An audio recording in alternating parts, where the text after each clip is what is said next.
Hi, it's Jim. I have a request for you.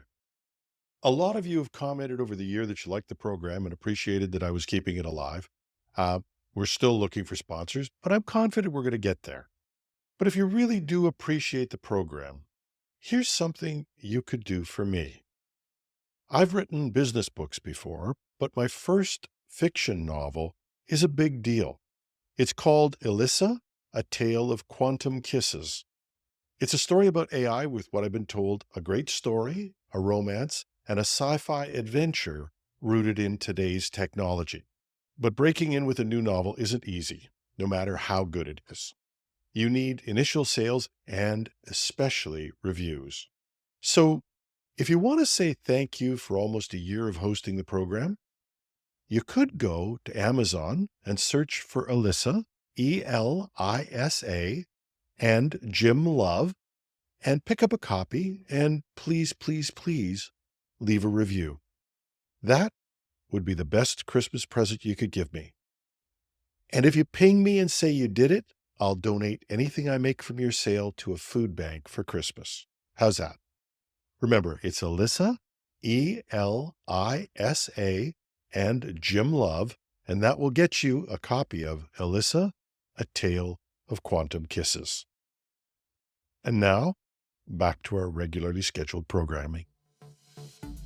OpenAI expands search with a global rollout and voice integration. Ingram Micro cuts ties with Broadcom over VMware distribution. A survey of developers has a big surprise in terms of their favorite AI tools. And a Toronto man is crowned Microsoft Excel World Champion. And stay tuned for Afterword with Marcel Gagné. Marcel will share his opinion of OpenAI's new video generator, Sora. Welcome to Hashtag Trending. I'm your host, Jim Love. Let's get into it. OpenAI unveiled significant updates to its search capabilities as part of its Shipmas rollout. On its 7th day of Shipmas, OpenAI focused on search. This is a huge competitive issue. Google earns the vast majority of its revenue from search and search-related ads. New competitors like Perplexity, a company that Jeff Bezos has invested in, have aggressively moved into this space. Microsoft is absolutely committed to using Copilot as a way to finally grow its search offering. And when we consider the race to autonomous agents, AI agents that can plan and execute actions on behalf of a user, search and conversational action are going to be crucial. An agent can't act for you in a meaningful way if it's limited to its training data. You need effective search. Enter OpenAI. Now, search is not new for OpenAI. Paid tier users have had it for a few months, and if OpenAI's comments are to be believed, it is incredibly popular. So what did they add to search for their Shipmas release? First of all, search will be available to all users who have an ID and password, not just paid users. Second, they've made it faster. And third, they've made it a much more pleasant and focused experience. Now, they've done more than just make it widely available. Search is now integrated into both the browser and advanced voice. So you can type a question into ChatGPT and it will decide if it requires a real-time search. In fact, it will do all of the things Google Search can do and more. And so far, without the ads or the paid search placements that have ruined the Google search experience. In fact, if you search some items in Google, you can scroll down for most of the first page and it's all paid placements. Now, some of these might be relevant. Many are not. And in some cases, these ads are just more than annoying. Increasingly, some of them are frauds and scams. But OpenAI's search will get the best data it can and present that to you. And you can also converse with it, either in text or in voice, to turn the search experience into a conversation. Can Google do this? Yes, probably. But can they do it without disturbing their revenue model? That's a different question.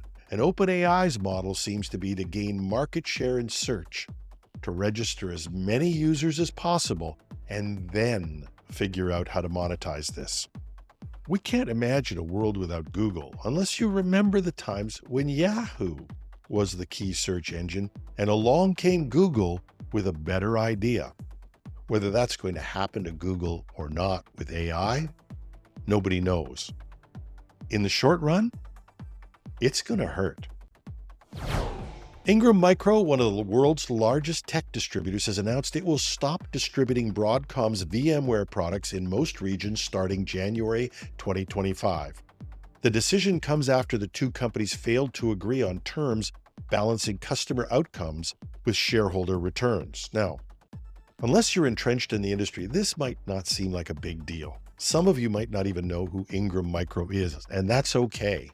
But if you're a company that sources large amounts of hardware and software, or if you're a reseller or a service provider that depends on sourcing software and hardware as part of your offering, you know who Ingram Micro is. They are the world's largest technology distributor by revenue, with over $48 billion in net sales in 2023. They have almost 24,000 associates. They operate in 57 countries, supporting over 1,300 vendors and 190,000 resellers. In the normal course of business, losing a distribution channel this big would be an absolute disaster. And no matter what happy face Broadcom puts on this, it can't be good news. But Broadcom has been prepared to get the channel PO'd at them before, and they may be prepared to do it again. Earlier this year, Broadcom revamped its partner program, excluding smaller resellers and creating licensing challenges, and for some companies, a huge crisis. So even those resellers that might still have a viable VMware offering are going to have to find a company other than Ingram Micro to serve them. Or perhaps, as Ingram Micro might hope, move their customers to other VM products. For any other software provider, this strategy would be seen as insane or suicidal. But Broadcom's aggressive restructuring, while it has drawn criticism, still is showing strong financial results, claiming VMware is more profitable than anticipated. I have no idea if Broadcom will ultimately win at this. All I know is that in 40 years of being in this industry, I've seen companies like Broadcom think they had the upper hand, the dominant product in the market. I've watched them lean on CIOs to get what they wanted in the short and even the medium term. And if you ask me how some of those companies are doing today, I'd tell you, CIOs play a long game and have long memories.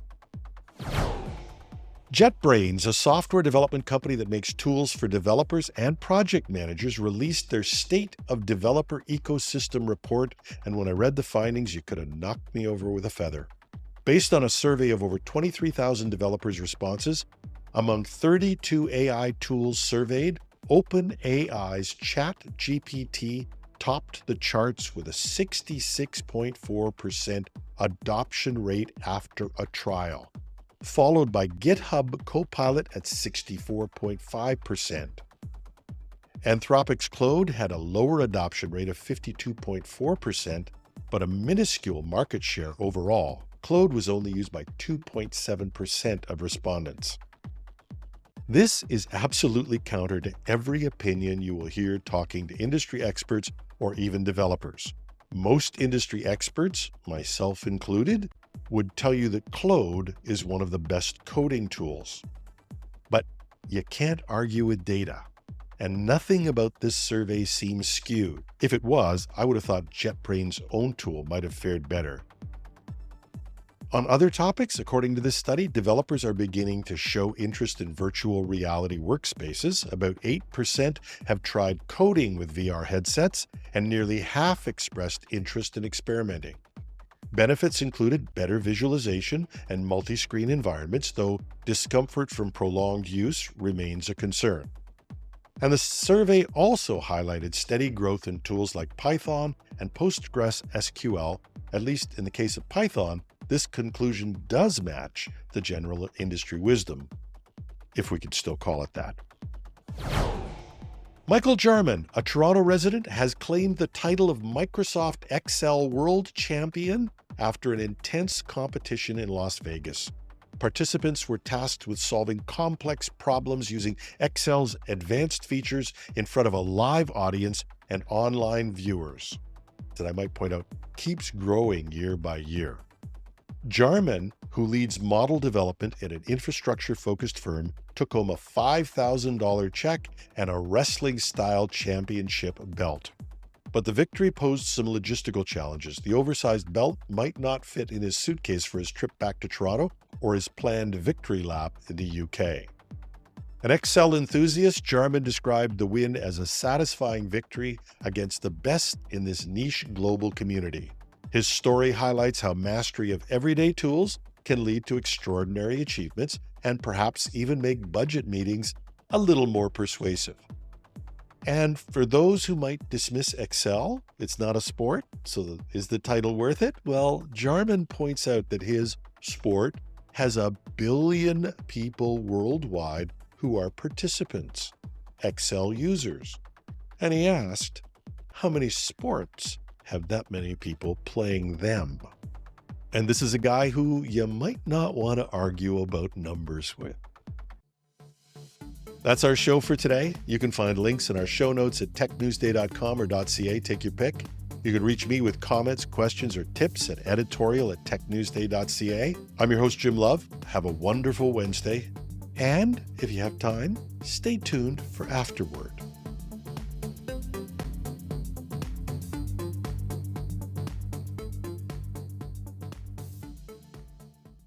Welcome to Afterword, when all the news that fits doesn't fit. OpenAI's 12 Days of Shipmas has gotten some glowing reviews, with one exception.